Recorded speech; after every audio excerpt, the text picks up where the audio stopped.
ప్రభుత్వం నుంచి నష్టపరిహారం ఇప్పిస్తానని పనులను అడ్డుకోవద్దని చెర్లగూడెం ప్రాజెక్టు భూ నిర్వాసితుల్ని కోరారు మునుగోడు ఎమ్మెల్యే కోమటిరెడ్డి రాజగోపాల్ రెడ్డి.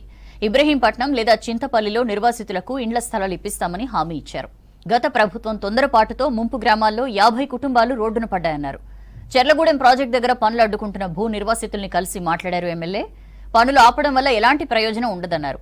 నిర్వాసితులకు పూర్తి స్థాయి న్యాయం చేస్తామని, ప్రతి కుటుంబానికి తాము అండగా ఉంటామని భరోసా ఇచ్చారు రాజగోపాల్ రెడ్డి. కరెక్ట్ మనకు ఈ ప్రాజెక్టు ఫౌండేషన్ స్టోన్ వేసి 10 ఏళ్ళైంది.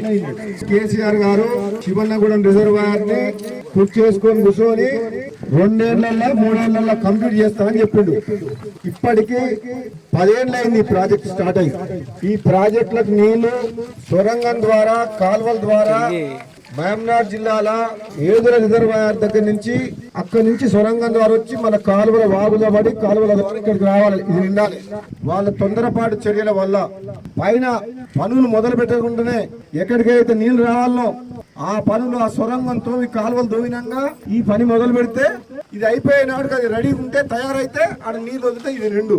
కానీ అక్కడ పనే లేదు, అతి లేదు, గతి లేదు. ఏడుకెళ్ళి నీళ్ళు వస్తాయో ఈనాటి వరకు తెలియదు. కేసీఆర్ చేసిన పని పిచ్చి పని, అది తెలివితో తుగ్గులకు పని. అది ఆకాశంలోకి వెళ్ళి వర్షం నీళ్ళతో నిండే ప్రాజెక్ట్ కాదు ఇది మనది. మీకు ఏ సమస్య రాకుండా చేసే బాధ్యత నాది.